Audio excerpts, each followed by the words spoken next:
Esse é mais um episódio do nosso podcast. Fala, jovem! Um podcast para quem gosta de cirurgia e para quem não gosta também.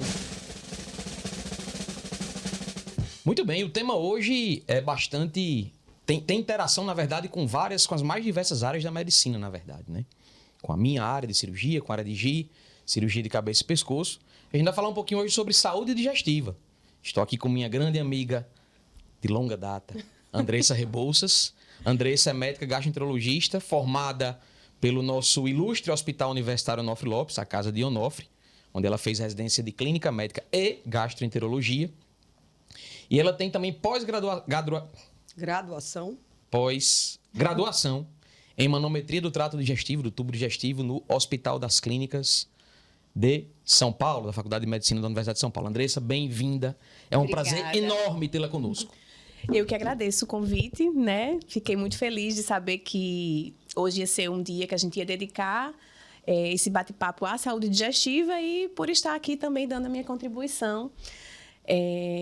Eu sou gastroenterologista, né, geral, mas tenho um foco específico no meu consultório, que são as doenças do trato digestivo, as doenças funcionais, né, do trato digestivo, que são doenças hoje que a gente vê que ocupam um espaço cada vez maior na sociedade, quando a gente fala do ponto de vista do estilo de vida das pessoas, né? Perfeito. As pessoas hoje têm uma vida muito mais estressante, muito mais corrida, enfim, a gente vai conversando sobre isso ao longo do episódio, mas hoje a minha realidade é bem mais voltada para esse público por uma questão de afinidade mesmo, né? Eu escolhi dar uma atenção maior para esse público e aí a gente tem uma série de coisas que podemos discutir aqui ao longo do episódio. Conversar. Perfeito, perfeito. Fofocar. E nosso segundo convidado, é o doutor Epifânio, que primeiro eu vou começar formalmente, né? Porque o rapaz é cirurgião geral, formado pela nossa Casa de Onofre também. Com muito orgulho.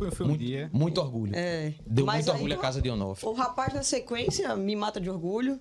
Foi fazer endoscopia na USP de São Paulo. E aí agora já está trilhando um caminho maravilhoso. Fez fellow, mestrado, está no doutorado. Arrasa. Exato. Tá na hora de parar com esse negócio, né? Não. É uma joia da endoscopia local, né? Mas a gente tem a apresentação dos bastidores também, né? Porque eu sou a ala fofoqueira, então eu preciso contar minha ala fofoqueira. Isso.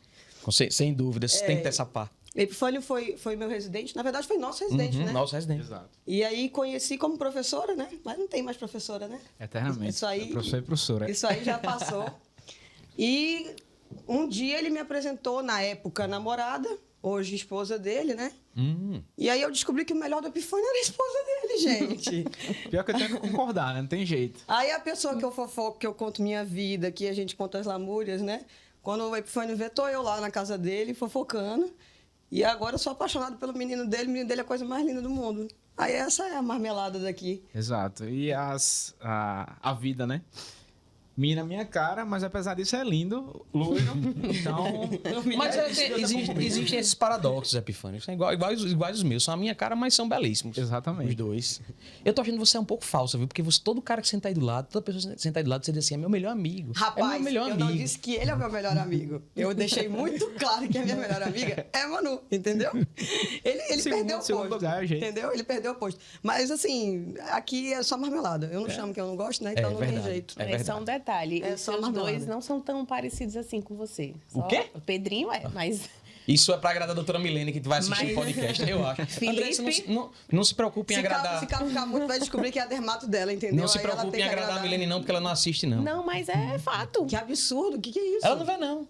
Não vê. Que isso, gente? A gente olha... Eu mostro. Ela só vê os cortes. Ah, entendi. Por exemplo, o corte de outros episódios ela viu aí, né? Entendi. Bom, Andressa, eu também tenho algumas peculiaridades da nossa amizade de muito tempo, né? Andressa, ela não se lembra, mas nós estávamos na mesma sala do vestibular que a gente fez. Sério? No final de 2000. Meu Deus. Eu me lembro demais. Não lembro, realmente não lembrava. Estava na mesma sala do vestibular, você não lembra, Andressa, não? André, né? O mesmo nome, Estava na mesma sala. E Andressa foi minha colega também de curso de inglês, no final do American Center. Gente, ela não lembra mesmo da casa dela. Ela não lembra de nada disso. Que situação, meu Deus. Pois é. Eu acho que faz muito tempo Faz mesmo, muito viu? tempo. Por isso, quando você falou, a gente conhece... Você me falou isso, eu não lembrava. Eu sei que você não lembrava, mas eu lembrava. Que bom. É mais uma das coisa. antigas, velho. Nem existe E mais. aí, nem Eu existe nem mais. sabia. Na verdade, o Não, American não. Center hoje é onde funciona uma boate, eu acho. Foi onde foi a Pink Elephant, hoje é uma... Não sei se é um bistrô, não Já sei. mudou, já é Mudou outra um bocado coisa. de coisa O lá. nome é Cosmopolitan. É Cosmopolitan, exatamente. Não sei o que Mas que é nem mais é. exatamente, Não, né? é esse nem local isso, já lá. mudou. É. E aí a gente depois foi contemporâneo de faculdade, eu acho que a Andressa... Ah, eu lembro, né? Já Essa tá... parte eu lembro. Eu acho que a gente tem mais ou menos um ano de diferença em relação ao curso. E aí pronto, a Mas amizade eu foi nunca tive crescendo. proximidade, assim, mas você é grande amiga de grandes amigos meus também, né, Sim. na faculdade. Na Aí a gente verdade, se esbarrava, né? Eu sempre estava na sua turma. Porque É. eu tinha muitos amigos lá e todas as festas, todos os eventos, eu estava mais participando das coisas da sua turma do que da minha. E hoje nós somos vizinhos, né? Tanto é que ela veio comigo aqui Foi? para o podcast. Por isso que chegaram juntos. Por isso que a gente chegou junto. Engraçado, né? Quanta coisa em comum e a gente Pois é. nunca tinha parado para pensar nisso. Pois é verdade. Muitos momentos em que os destinos se cruzaram, né? Mas falando do nosso assunto, né? Eu queria começar com você, Andressa. Sim. A gente sabe que eu acho muito legal que você lide com essa parte, né, de doenças funcionais do aparelho digestivo, porque isso realmente é uma condição que acomete boa parte da população da gente. A gente sabe que hoje dizem que o tubo digestivo, particularmente o intestino, ele tem influência em diversos locais do nosso corpo, né? Até no juízo, vamos dizer assim. E aí eu queria saber de você o que é que você tem visto com mais frequência no consultório nesse sentido. Como os pacientes, como você percebe a influência de aspectos psicológicos na saúde digestiva, aspectos alimentares, que recomendações você tem dado para os seus pacientes nesse sentido, para a gente começar essa nossa conversa por aqui. E a Epifânia pode intervir aí a qualquer momento também, nesse sentido. Então, né, como eu comecei falando, hoje as pessoas têm um estilo de vida não saudável, né, digamos assim. Vários aspectos, né? Do ponto de vista, às vezes existe até uma busca maior, né, por você procurar ter uma alimentação mais saudável, atividade física, porque a gente já viu tantas evidências de que isso realmente é importante para a nossa saúde de forma geral, que as pessoas têm mais consciência disso. Mas, de fato, muitas pessoas, apesar de investirem nessa parte, né, de terem uma boa alimentação e praticarem exercícios físicos, mas a saúde emocional é uma coisa que é muito negligenciada ainda hoje, né? Infelizmente. Então, assim, eu sou gastro, então as pessoas me procuram muito por queixas do trato digestivo, né? E são as queixas comuns que normalmente a gente vê até em outras especialidades, como dor epigástrica, né? Quadros de diarreia, dor abdominal, constipação, que muitas vezes já passaram por vários outros especialistas, já fizeram vários exames, às vezes uma dor até que atrapalha muito a qualidade de vida do paciente, no caso da síndrome do intestino irritável, né? Que sempre cursa com muita dor. E o paciente já fez tomografia, já fez ressonância, já foi para vários especialistas e todos dizem, não tem nada. Isso é estresse. Você precisa relaxar. E o paciente, mas como assim? Eu estou sentindo uma dor, está me impactando, eu não estou conseguindo trabalhar e tal. E acabam chegando muito estressados, querendo uma resposta, querendo algo que justifique aquilo ali, né? E aí a gente precisa entender que esses quadros não são doenças orgânicas. Claro que existem alterações, sim, do ponto de vista orgânico, né? Que são alterações mais microscópicas, que não dá para a gente detectar nos exames comuns, tanto é que os pacientes já trazem muitos exames. Mas essas alterações, apesar de existirem, elas não têm uma causa numa doença propriamente dita orgânica, né? Geralmente as pessoas têm alterações de sensibilidade visceral, têm alterações de motilidade, tudo porque o estilo de vida delas proporciona essas alterações, né? O estilo de vida doentio, digamos assim, que é uma coisa tão sutil, é tão normal hoje você trabalhar muito, é tão normal você não dormir bem, não ter tempo você ter comer. 1000 demandas, às vezes até parece que isso é o esperado mesmo. Se você não disser que você tem uma vida estressante, que você tem uma vida corrida, que você trabalha além do normal, você não é uma pessoa produtiva, É a né? romantização do estilo de vida workaholic, né? Exatamente. Do excesso de trabalho. Então, para a gente conseguir lidar com essas questões, a gente tem que ter um olhar um pouco mais sensível e um pouco mais, digamos assim, a gente tem que ter uma abordagem diferente com esse paciente. Era o que eu ia perguntar, Andressa. Como é que você aborda esse paciente que chega nessa condição? Esse é um dos grandes focos da pergunta que eu fiz. Então, a primeira coisa Porque assim, a pessoa chega lá com aquela série de exames estruturais, vamos dizer assim, sem alterações, tomografia, colonoscopia, ultrassom, ressonância muitas vezes, às vezes parâmetros laboratoriais normais, e aí como é que você diz, porque realmente a gente sabe que tem uma relação muito clara com essa questão do estado emocional, da questão da ansiedade, depressão também. Aí como é que você chega e aborda essa pessoa para ela não, por exemplo, assim, entender que você é mais uma médica que está dizendo é coisa da sua cabeça? Porque a gente sabe que eles escutam muito isso. Sim. Então, primeiro, a gente tem que ter realmente certeza de que não há uma doença que justifique aquilo ali, uma doença que possa ser tratada, né, com medicações, uma entidade orgânica.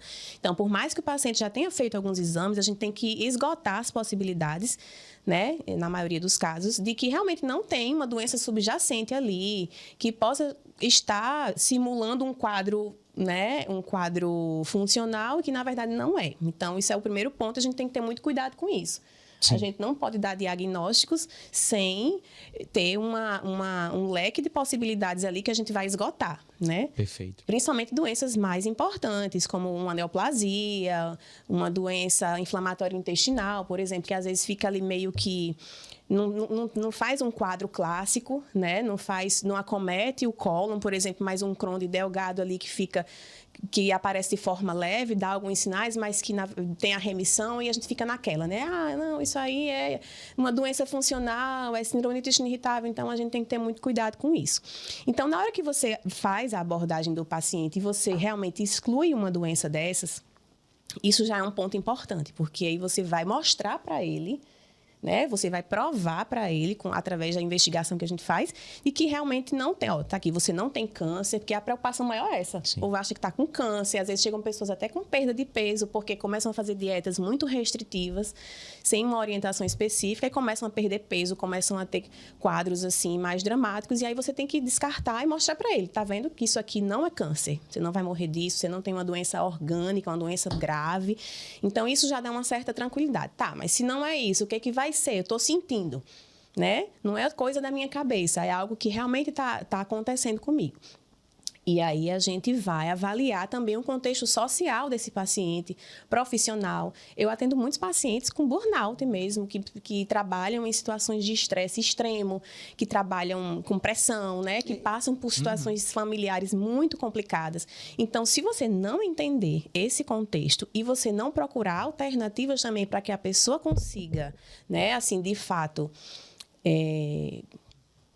se adaptar, se ela não conseguir sair daquele ambiente, mas ela precisa se fortalecer e se adaptar àquela situação, ela vai somatizar os sintomas. E é interessante que você falou do fator dieta, né? Hoje em dia, se a gente perceber, a dieta também virou moda. E algumas coisas vão virando moda de maneira cíclica, assim. Então, tanto dos alimentos que são condenados, né? Você falou de dietas extremamente restritivas. Hoje em dia, tudo é intolerância a glúten, intolerância à lactose. 100%. Ninguém sabe nem se tem, se não tem, mas tá todo mundo uma restringindo. coisa assim, glúten é veneno, Não, né? não, pode fazer o teste. Pode parar. Todo mundo vai falar, vai dar essa opinião, né? Para o glúten, para o leite. Tudo Pois agora isso é horrível, né? Na verdade, isso é importante sim. A gente tem que fazer restrições para pessoas que têm indicação da restrição. Se a gente faz de forma geral, primeiro, digamos que um celíaco realmente precise restringir glúten, mas ele não tem diagnóstico. Aí ele tira o glúten da vida dele, vai ter uma melhora, né? Mas aí, se ele for investigar, os exames vão ser negativos, porque ele precisa investigar a doença em contato com glúten, para poder que as alterações serem percebidas. Então, o primeiro ponto, né? Isso pode atrasar um diagnóstico de uma doença que realmente você tem que fazer esse diagnóstico para poder fazer um tratamento adequado. Segundo ponto, se você faz uma restrição de alguns elementos sem orientação de um profissional e sem indicação, você acaba não restringindo só aquele alimento, aquele nutriente, né? Aquele elemento, mas ele está num contexto de vários outros. Então, você deixa de consumir alimentos que são importantes para a sua saúde digestiva, para a sua saúde de forma geral, e você acaba tendo déficits nutricionais, e isso vai gerar mais problemas, inclusive emocionais, porque a gente sabe que a nossa nutrição também tem muito a ver com o nosso estado emocional, vai alterar a nossa microbiota. Outra coisa que está muito em alta hoje, né? Que a gente tem visto cada vez mais estudos mostrando a correlação entre a alteração da nossa microbiota, que são as bactérias que colonizam lá o nosso intestino delgado, nossa microbiota intestinal, com doenças tanto no trato digestivo como doenças outras gerais, Sistêmicas, né? Doenças em todo o organismo. Exato. Então, assim, a gente fazer restrição é importante quando a gente sabe qual restrição a gente tem que fazer e da maneira correta. Fazer assim, vou tirar leite e glúten.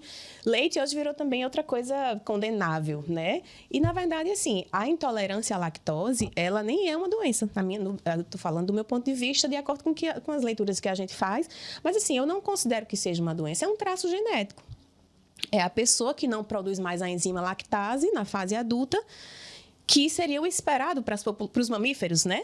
Espera-se que um mamífero na fase adulta não consuma leite. Então, algumas populações do mundo, principalmente no norte da Europa, elas passaram por uma mutação genética e passaram a produzir a lactase por toda a vida. Essas populações mantiveram o consumo de leite e aí isso se difundiu para o mundo. Na verdade, o tolerante é o mutante, entendeu? O intolerante seria, bem entre aspas, o normal.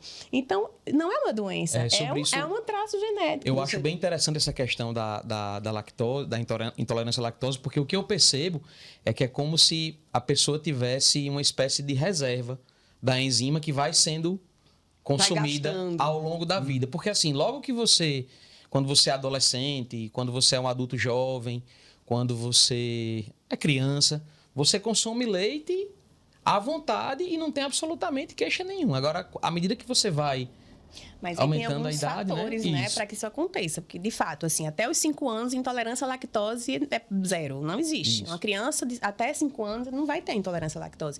Ela pode ter alergia à proteína do leite, que é outra coisa, outro problema que não tem nada a ver com a intolerância à lactose.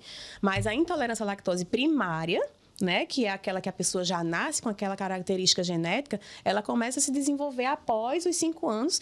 E o fato de você ter o gene nem quer dizer que você vai desenvolver. E existem graus também. Sim. Você pode manter o consumo de leite e aí o seu organismo acaba não expressando aquele gene da forma que, assim, você acaba produzindo um pouco mais de lactase ao longo da vida, consegue consumir uma quantidade ali, X, né? E quando você passa um pouco dessa quantidade, aí você apresenta os sintomas da intolerância. Mas isso depende muito de como você consome a lactose, e com que outros elementos você consome, a velocidade de absorção. São tantos fatores, né? Existe toda uma investigação, né, atrás de tudo. Tem um negócio muito interessante no meu consultório que os pacientes chegam com queixas variadas. Assim, eu brinco que eu sou uma... Eu peço muito endoscopia, assim, né? E às vezes as pessoas chegam... Precisa. Mas você é cabeça e pescoço. E você vai pedir endoscopia... A endoscopia começa na boca, né? Não, e eu na tenho... boca, né, que é na cabeça e pescoço. Eu tenho 2 grandes fatores de risco, né? O primeiro é que os meus pacientes, normalmente, quando eles têm um câncer de cabeça e pescoço, são pacientes que são tabagistas. Então, a chance dele ter um problema de laringe ou de boca e de esôfago é enorme. Então, às vezes, eu peço até no segmento pós-tratamento oncológico, né? Então, eu sou uma grande solicitante, é assim que se fala? De endoscopia. E tem um outro público que chega muito para mim com queixas muito altas, né? E aí eles chegam com rouquidão, com algum incômodo para engolir, que aí fica por conta da garganta, da laringe. Na maioria das vezes, quando você vai conversando um pouquinho com ele, você nota que ele claramente tem ali um refluxo, por exemplo, né?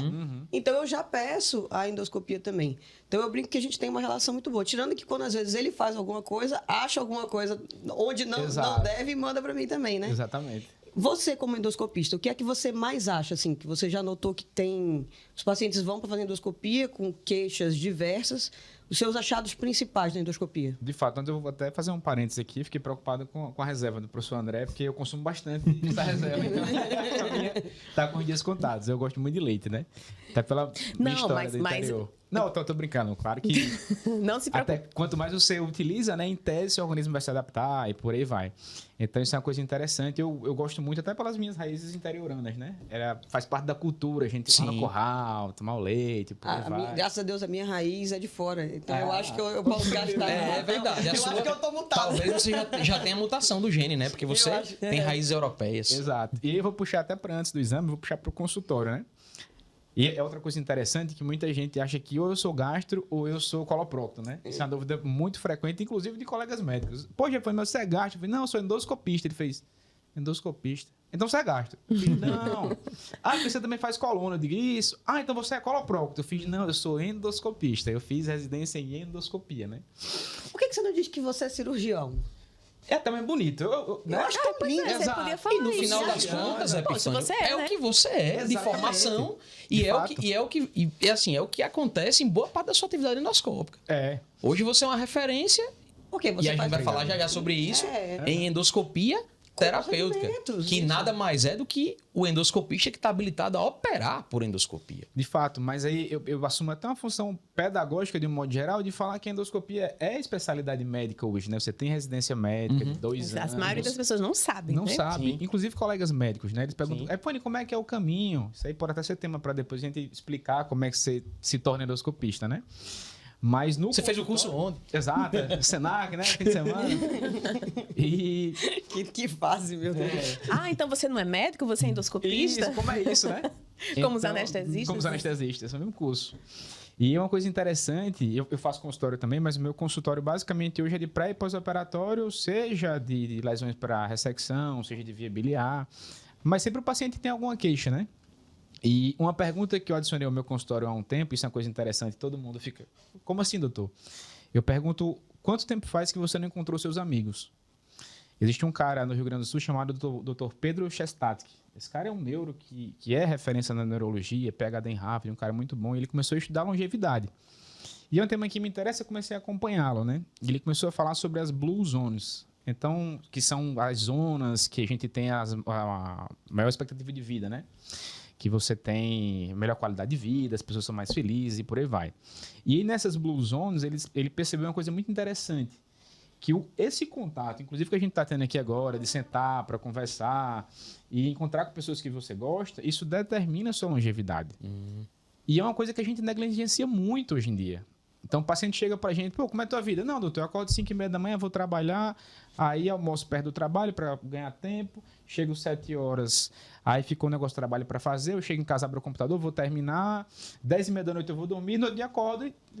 Poxa, Tudo gira em torno do trabalho, tudo né? gira em torno do trabalho. E como o professor André falou aqui, essa romantização é o que gera a doença. Você tem que ser um cara workaholic, porque você tem que chegar ao primeiro milhão com menos de 30 anos, você tem que ser a referência na sua área. Você não tem que ir nada, entendeu? Você tem que fazer o que você acha que nasceu para fazer e por aí vai. E Ser não- útil, né, Epifânio? Ser útil, ó. E assim, você pode ser útil de diversas formas. Inclusive para sua família e seus amigos. Exatamente. Exatamente. Você pode ser aquele amigo que está livre na sexta-feira à tarde para escutar um desabafo de um amigo. Isso é muito importante. Você está ajudando muitas vezes muito mais do que no seu próprio trabalho, né? Que querendo ou não, a nossa atividade, ela é uns 60%, 70% é braçal. A gente está ali para executar. Vocês estão vendo que minha fofoca é terapêutica e qualidade de vida, né? Exatamente. Conta Inclusive, pra pode deixar mim. o contato aqui, né? Por isso que Pra, ela vai de viver repente, muito aí. Viu? Exato. Então, hoje, quando o paciente chega para mim e vem com alguma queixa, e a queixa que eu falo muito que está mais correlacionada a gente não ter achados endoscópicos é de globos, né? Então, fica aquele negócio assim na garganta. E quando vem com essa queixa, eu já começo a tentar me aproximar de uma outra forma. Como é que é a sua vida? Quando é que você encontrou seus amigos? Porque uma coisa que chega até a ser engraçada é a frustração de um exame normal. Ah, entendo. exatamente. Quando o paciente acorda, você fala assim, ó, o seu exame estava normal... Como assim? Chega a ser engraçado, porque a face do paciente parece que ele acabou de receber a notícia que ele tem um câncer terminal. A alma sai do corpo. Mas como assim, doutor? Eu tenho a queixa aqui, ó. Tem alguma Eu tenho coisa uma aqui. gastralgia. Eu sinto, eu digo, eu sei que você sente. Mas não quer dizer que um exame normal seja ausência de doença, assim como um exame levemente alterado, uma pangastrite leve, Não é doença. não é doença. E às vezes você dá um diagnóstico como esse, você está condenando o paciente a eternamente ficar preocupado. Ixi, porque eu tenho gastrite, eu não posso tomar aquele café. E às vezes aquela xicrinha de café é o que melhora o dia dele. Então hoje uma palavra que eu falo muito no consultório é equilíbrio. A gente tem que ter equilíbrio. A nossa sociedade ela se perdeu nesse ponto. A gente hoje sempre é muito focado em uma coisa, esquece o resto e aí termina pecando em muitas áreas. E quando você para refletir sobre a sua vida, parece, poxa, eu não dou certo em nada, eu só faço uma coisa bem. Que na imensa maioria das vezes é o trabalho. E quando você tem uma frustração do trabalho, acabou o seu mundo. Tudo acaba. Então, tudo na vida é equilíbrio, né? Tudo desaba. No final das contas, então, os exames que você mais faz, eles são normais? Ou com alterações muito leves, discretas, né? né? Isso é uma coisa que a gente brinca na pós-graduação, porque para 90% dos exames, você não vai ter que fazer muita ciência, realmente. É cara crachá. Você achou um enantema, você achou uma erosão, não tem muito que somar em termos intelectuais, realmente. Mas da cabeça e pescoço, isso é uma coisa que é um pouco diferente. Porque na cabeça e pescoço, aí a gente consegue, com certeza, mudar a vida desse doente. Porque, vamos trazer para exemplos, né? Se é um cara fumante, que a gente pega uma neoplasia de esôfago no estágio inicial, eu consigo resolver de forma endoscópica. Sim, Consigo sem fazer uma dúvida. mucosectomia, um ISD. Então, eu estou livrando desse cara, não é de tirar a vesícula, não é da colestectomia. Eu estou livrando o cara de uma esofagectomia. Que é uma cirurgia, explicar, imensa, de grande porte, de grande que é uma das porte. maiores E muito uma mórbida, das né? cirurgias de maior porte que a gente tem na nossa área de cirurgia do aparelho digestivo, exatamente. E uma das que mais complica, né? Sim, é uma das que É uma mais grande complica. casuística da minha parte de terapêutica endoscópica para complicação pós-operatória são anastomoses esofagojejunais pós-esofagel, pós-gastrectomia. São anastomoses de risco, né? Então, quando eu chego para esse paciente na hora certa, eu realmente, e aí vou crescer aqui, né? Aí eu realmente salvo uma vida. Porque ele está... Muitas, meu amigo. Não tenha dúvida. Está partindo de um procedimento minimamente invasivo para uma cirurgia de grande porte. Então, nesse ponto é extremamente importante. E aí vem outro porém também da nossa conversa. É que esse paciente é um paciente assintomático. É verdade. Conseguir convencer esse cara a sair do seu consultório, a ficar em jejum, para fazer uma endoscopia, aí tem que... A não ser que ele entre, por exemplo, como meus pacientes de rastreio, né? Ele sabe que ele tem que fazer e vai Isso, fazer. Justamente. Não, bacana. Só acho interessante isso que você colocou da frustração do exame normal. Talvez seja até por isso que alguns colegas endoscopistas acabam colocando, né, Epifânio? Aqueles achados, né? Pangastrite. Quem é meu paciente, tá vendo o podcast, já deve ter visto esse termo em algum laudo de endoscopia. Tem lá pangastrite, enantematosa leve, bulboduodenite leve, esofagite não edematosa distal leve. Aí o paciente chega com esses 3 achados no laudo e manda mensagem pra gente, né? Que é cirurgião, eles têm o nosso contato. Diz, doutor, meu exame deu um bocado de coisa, tô aqui estressada. Aí chega, você olha e diz, rapaz, nada demais aqui não. E a biópsia ainda vem uma gastrite crônica, né? Isso. Sempre. Isso é sempre. Pode ser um exame normal, vai ter gastrite crônica porque... 100% dos casos tem. Exato. Tem um achado de gastrite. E eu tenho uma má notícia, perdão, André, por interromper, mas eu tenho uma má notícia, isso vai piorar. E por que vai piorar? Porque os aparelhos, eles estão melhorando muito. Então, hoje, os aparelhos de alta definição, você vê vaso praticamente, você tem uma magnificação. Então, o achado mínimo, você viu. Aí você vai dizer, não vi não. Então, Você a importância viu? também de atualização da formação do endoscopista, Com né? certeza, de Para entender o que é você patologia. saber o que é não. realmente normal, mesmo no exame com um aparelho de alta resolução, Exato. vai ter um achado ali que parece diferente do que a gente via num aparelho analógico, por exemplo, mas que é normal, né? Mas isso É não vai ter apenas canal de o todos os normal exames, né? visto A de gente- forma isso. amplificada. A gente na cirurgia, a gente tem um costume, até por conta das patologias que a gente tem, de ver muita tomografia, né? Isso. E a gente já passou por isso. A tomografia teve um certo momento que a gente tinha um diagnóstico, inclusive de tomografias pulmonares, vendo, né, alguns nódulos calcificados, coisas pequenas, que são sequelas de infecção que antigamente a gente não via de jeito nenhum, Exato. porque os cortes eram maiores, a precisão era muito menor. E então a gente já vem acostumando com isso já há um tempo, né? Mas eu acho que para a endoscopia é algo um pouco mais novo, talvez. De fato. Né? Isso acontece um pouquinho na cabeça e pescoço. E dos procedimentos que você faz, qual é que você mais gosta de fazer? Deixa eu abrir um parêntese aqui, porque a gente precisa dar um esclarecimento grande para o pessoal que está vendo o podcast sobre isso. Porque, assim, muita gente, na verdade, eu acho que a maior parte da população desconhece a importância do trabalho que você faz. Porque é como você colocou. Às vezes, num procedimento que você faz, você livra o paciente de uma cirurgia de grande porte. É o que acontece, como você colocou aí, quando você consegue retirar por endoscopia uma lesão maligna do esôfago, do estômago de um paciente. E às vezes você livra um paciente potencialmente grave de uma reoperação, que é o que a gente vê hoje na minha área, que é a cirurgia bariátrica, com o tratamento das fístulas. Hoje em dia, a fístula, que meus pacientes já conhecem esse termo, né? Quem está vendo o podcast já conhece esse termo, que são aqueles vazamentos que a gente tem do estômago, normalmente, para dentro do abdômen, e que geram processos infecciosos que podem se agravar bastante e no passado levaram, infelizmente, muita gente a falecer. E a gente hoje não tem mais tanta preocupação, claro que a gente se preocupa bastante, mas não tem mais aquele terror com um evento desses por causa justamente da evolução que a endoscopia teve ao longo desses anos. A endoscopia terapêutica hoje permite que a gente dê um diagnóstico desse e esse paciente consiga resolver esse problema que antes só era resolvido com uma reoperação, com um procedimento que é feito por endoscopia sem precisar de um tratamento cirúrgico. Isso é simplesmente, hoje, para a gente, extraordinário. Então, quando o paciente chega para a gente morrendo de medo de uma fístula, eu digo, bom, hoje a frequência com que a fístula acontece ela é extremamente baixa. É uma frequência muito baixa. E quando ela aparece, nós temos hoje recursos para tratar você de forma muito mais tranquila do que o que era tratado no passado. Então, eu vou até corrigir minha pergunta. Né? Vamos dar uma resumida. Na verdade, você faz vários procedimentos. Exatamente. Né? Desde esôfago, estômago, via biliar e tudo mais. Exato. Então, diz pra gente quais são os procedimentos que você faz e qual deles você mais gosta de fazer. Resumindo, Epifânio, o doutor Epifânio opera. Ele é cirurgião, Opera por endoscopia. Ele opera por endoscopia. Isso não pode deixar de ser dito nesse podcast. Exatamente, né? Que nossa colega clínica não, né? Mas é isso. A piada eterna é você não opera. Então, Eu opero. tenho esse orgulho. Eu acho que eu sou exceção aqui. Mas Mas brincadeiras, calma, você vai falar mais coisa ainda.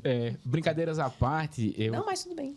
Não faço questão de operar. Eu não opero, mas eu não quero operar mesmo, né? Andressa, não faz questão de operar, Nenhuma, que só podem operar. A minha caminhada foi sofrida, amiga. Você fez bem, tá tudo bem. E a minha eu caminhada também foi sou bem endoscopista, né? sofrida. Exato. Mas eu não faço esses procedimentos terapêuticos que Epifânio faz. Até porque ele fez uma residência em endoscopia Exato. diferenciada, que é voltada para isso também, Exatamente. né? A minha residência em endoscopia foi uma residência meio que um R+ da gastro. Então, a gente faz terapêutica sim, mas não com tanta, digamos assim, não tantos procedimentos como a Epifânio faz. Mas, enfim. Mas aí eu vou até ilustrar que a gente depende muito de vocês, né? Você fez a parte funcional lá no HC, todos os pões que a gente fazia lá era com o doutor Ari. Doutor Ari, me ajuda aí, faça a manometria, eu queria fazer na terça-feira, Então, e depois né? eu vou falar um pouquinho sobre a manometria, pegando o gancho do Globus. Então, isso é uma coisa interessante, que assim, essa interdependência, né? Apesar das brincadeiras que sempre vão existir, e é o que torna esse tipo de ambiente engraçado, mas a gente depende muito um do outro. E aí, com relação à endoscopia, isso é uma coisa muito interessante, e eu tenho uma pessoa em específico a agradecer. Claro que eu não quero ser injusto com ninguém, mas quem me abriu os olhos para isso foi o Dr. Flaubert. Sim. Porque o meu Sem plano, dúvida. meu projeto de vida era fazer urologia. Isso é uma coisa engraçada. Olha aí, que diferença. Foi Mudança, assim, minha 180 Nossa graus na minha Senhora. vida. E por quê? Eu fiz geral muito por influência do André, professor Eudes, fui estagiário do Dr. Eudes naquela época ali. E, você é cirurgião do aparelho digestivo. E aí comecei a conviver muito com o Dr. César Brito, vi que a urologia tinha um ambulatório muito legal, as cirurgias de que vou fazer uro. Me encontrei. E quando eu terminei medicina, eu consegui adiantar o curso em 6 meses. Me e fiz encontrei. prova. Aí terminei, me perdi. E aí, fiz prova um ano antes. Quando eu fiz prova, eu digo, peraí, eu quero fazer urologia no UOL. Então, só vou fazer prova para geral no UOL, porque vai Foi exatamente o que eu fiz também, Epifânio. Foi a mesma trajetória minha. Não é? A minha foi a mesma. Eu só fiz prova fora de Natal em um local, que foi em Recife. E muito porque, como eu queria cirurgia, na época não tinha aparelho digestivo, né? Só tinha o R3 de laparoscopia avançada, mas em Recife eu sabia que tinha um pessoal que tinha muito contato com o pessoal aqui do UOL, com o Dr. Eudes, né? Giz sabe já que eu sempre quis fazer isso. Aí eu fiz prova praticamente também só no UOL, me dediquei, me preparei muito para a prova daqui, foi mais ou menos a sua trajetória, né? Porque eu queria fazer a residência de laparoscopia aqui, né? Mas Aqui, continue aí. Mas, os encontros da vida, né? Dr. Berg participou da minha banca de mestrado. Sim, foi. Por coincidência, né? Dessa época ainda que eu ia falar, Dr. Berg. Mas enfim, voltando. E aí, no meio do R1, comecinho do R2, eu conheci o Dr. Flaubert. E aí, eu, assim, também na minha ignorância... Era uma época em que a gente tinha muita intercorrência com bariátrica, né? No UOL. Muito. E aí eu olhei para aquele cara assim e fiz, rapaz, endoscopia não é só H. pylori. É isso aí. Endoscopia tem mais coisa. E como tem, velho. E como E a tem. tendência é ter cada vez mais, Cada né? vez mais. Exatamente. E aí, nesse contexto, foi que eu realmente descobri a endoscopia. E eu sempre gosto de entrar nesse tema porque é uma coisa que pode mudar a cabeça de muita gente. Até na época da indecisão, eu falei com um colega que morava em São Paulo na época. Talvez até o André lembre de Hugo Guedes. Sim. E ele disse, você nunca vai ver um endoscopista arrependido de ter feito endoscopia. Aí eu digo, deve ser um negócio bom mesmo, então, isso aqui. E aí foi descobrindo o mundo. Hoje a endoscopia, ela atua em várias áreas. Eu vou resumir o terceiro espaço, que é como a gente fala hoje, né? Que seria a gente trabalhar ali entre a mucosa, submucosa e muscular. Basicamente entre submucosa e muscular. Por que eu estou falando isso de forma global? Porque é nesse espaço que a gente pode trabalhar no esôfago, a gente pode trabalhar no estômago, a gente pode trabalhar no cólon, a gente pode trabalhar no duodeno. Então a gente consegue fazer ressecções tanto de estômago, quanto de esôfago, quanto do cólon. Então todas esses procedimentos cirúrgicos, eles entram no rol do terceiro espaço. O grande ponto que a gente tem é que chegar na hora certa para o doente. Porque essa lesão tem que ser uma lesão precoce. Não dá para ser uma lesão invasiva e a gente ir ressecar por endoscopia. Então, a gente consegue fazer miotomia endoscópica, a gente pode fazer POEM por endoscopia, a gente pode fazer... Hoje está muito na moda, e isso é um tema que tem um grande apelo. E a gente tem que ter muito cuidado com temas que têm grande apelo, né? As gastroplastias endoscópicas, sem dúvida. Tudo que está muito na moda, a gente tem que ser muito crítico ao avaliar e ao divulgar. Mas é uma possibilidade... Eu particularmente gosto das estruturas... Apendicectomia, né? Apendicectomia. Exatamente. Apendicectomia. Cirurgia de apêndice por endoscopia. E, novamente, a gente tem que ser muito crítico. Existe uma coisa que a gente tem que falar, né? Para estar em evidência, você tem que divulgar novidade, coisas que vão caminhando. Então, assim, a apendicectomia, ela é factível? É factível. Mas é a melhor escolha para o paciente? É bacana de se publicar na revista, você fica naquela... Fiz uma apendicectomia para o cólon. Legal, bacana. Acho que é uma coisa que a gente tem que testar. Eu acho assim, Epifânia, é mais ou menos o que aconteceu naquela época, que foi bem antes de você terminar sua formação, até acho que em medicina, e foi quando eu estava terminando a minha, quando eu estava no final do curso, no final do curso, exatamente, quando começou a onda daquela cirurgia conhecida pela siglazinha NOTES. Que é a cirurgia por orifícios naturais. Exato. E foi um boom, assim, de cirurgias endoscópicas, em que o pessoal estava tirando vesícula por endoscopia, apêndice por endoscopia. Mas foi exatamente. Vesícula isso aí foi no... também. Vesícula também. Hoje tirou a tireoide, minha gente. Uma vez... Endoscopia? Até o professor Reinaldo disse que ele estava no congresso uma vez e disse que um indiano mostrou uma cirurgia dessa. Uma colestectomia em que o endoscopista lá fazia o procedimento, cirurgião endoscopista, no caso, né? Fazia o procedimento, tirava a vesícula pela boca da pessoa, era uma modelo indiana que não queria ficar com cicatriz nenhuma. Uhum. E o cara disse que quando viu a vesícula saindo assim pela boca da menina, disse assim, rapaz, eu nunca imaginei que eu ia viver para ver um negócio desse. Mas assim, eu acho que por causa disso que você falou, o benefício não foi tanto, no geral, do procedimento em si, da cirurgia de vesícula por endoscopia, mas eu acho que isso veio despertar os cirurgiões endoscopistas para outros procedimentos avançados por endoscopia, que trazem realmente benefício. Isso é uma coisa interessante do NOTES. Um dos caras que mais fez no mundo é o professor Inoue, que hoje é a maior referência que a gente tem para ISD. Então, explica aí o que é ISD. ISD é a dissecção endoscópica. Vou falar também. Aqui pra gente que é termo cotidiano, isso, pra muita gente que assiste não é. O ISD é a dissecção submucosa endoscópica. A gente vai... Pra que serve?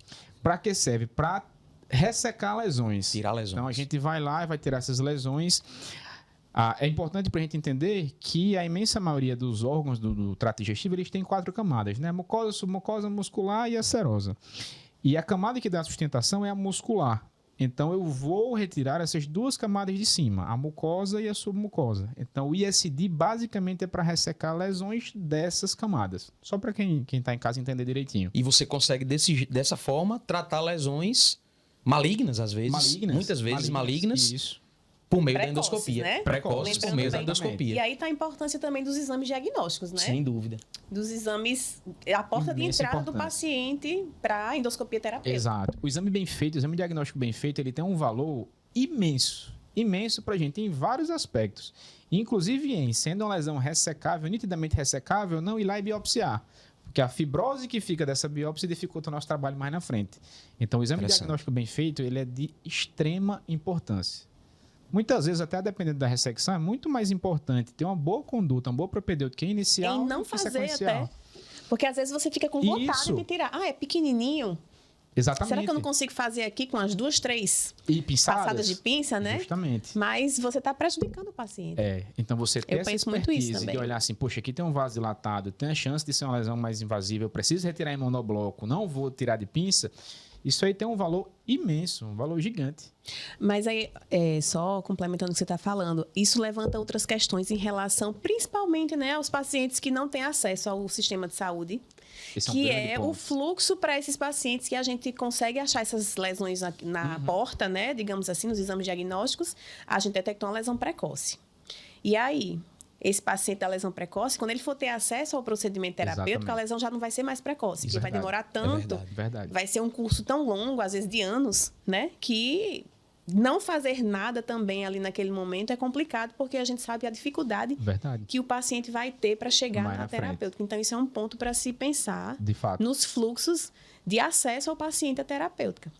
E isso é uma frustração na minha especialidade, não são só flores, né? O endoscopista, eu brinco muito que ele é o piloto. Ele depende muito do carro. Então, para fazer tudo isso que eu estou falando aqui, a gente precisa de material. E é material caro, é material descartável. Então, essa é a parte ruim. Muitas vezes a limitação que a gente tem no Até sistema para os de saúde é convênios, isso. né, Epifânio? Até para os convênios. Vou dar só um exemplo aqui, novamente, trazendo que está na moda, né? Bolsonaro fez a fundoplicatura endoscópica. Então, um procedimento bacana, excelente, está na moda agora. Explica aí o que é a fundoplicatura endoscópica. Isso, só para a gente entender, né? Um dos tratamentos que a gente tem para correção de hérnias de pequeno tamanho. Hérnia de pequeno hiato, volume, né? hérnia Que de levam a hiato, refluxo. Justamente, que levam a refluxo. É fazer plicatura endoscópica. A gente tem um grampeador, vamos dizer assim, para ficar fácil a gente entender.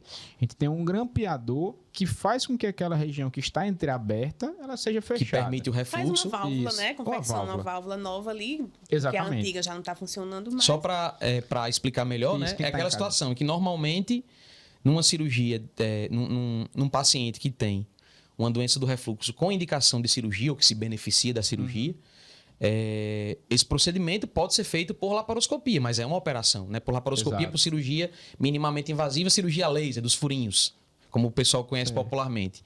E aí o que o Dr. Epifânio está colocando é exatamente que existe a possibilidade de você fazer um procedimento com eficácia semelhante, mas por via endoscópica, por endoscopia. Isso. E aí, voltando para o ponto que nos trouxe até aqui, a grande limitação é o custo. Então, é um material que só o material gira em torno de 40, 45 mil reais. Pois é.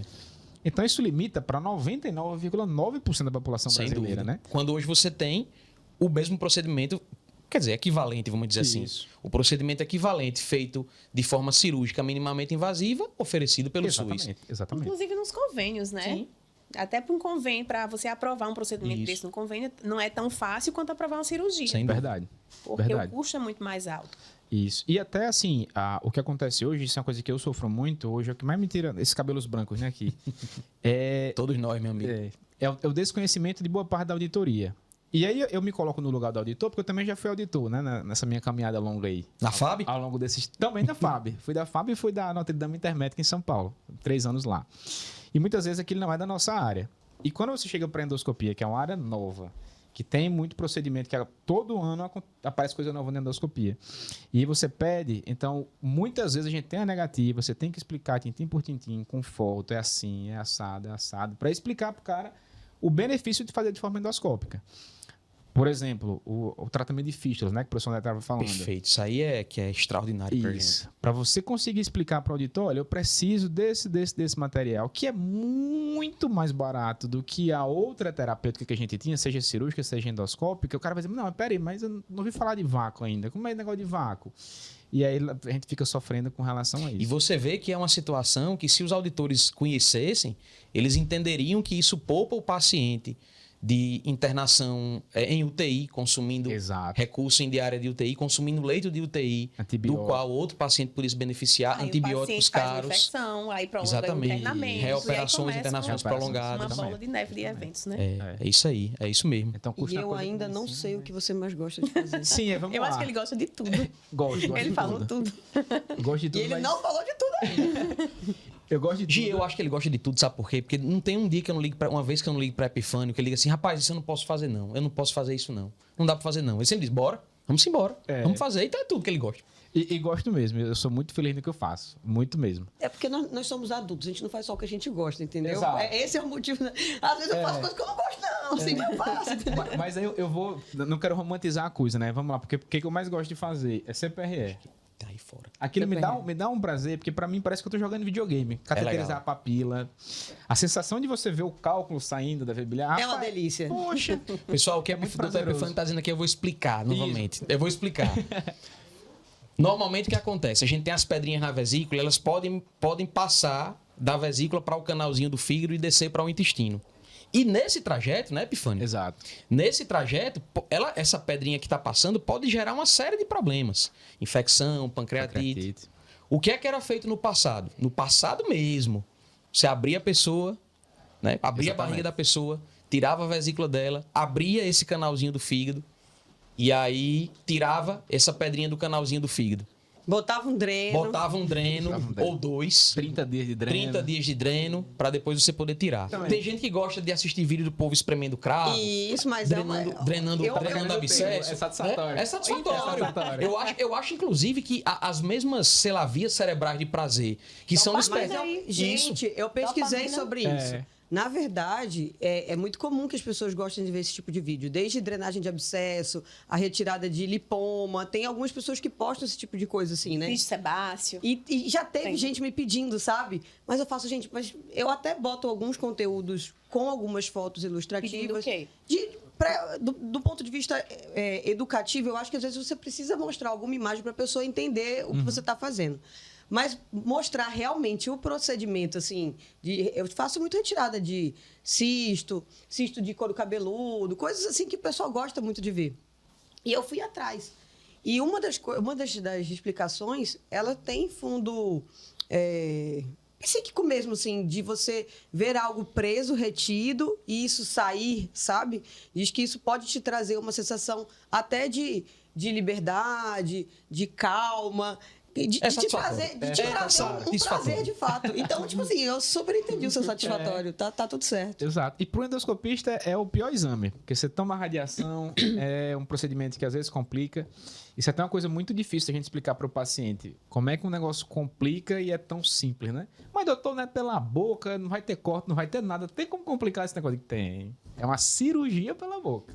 Cirurgia por endoscopia. Exato. Mas é muito prazeroso. Eu gosto muito de ecoendoscopia também.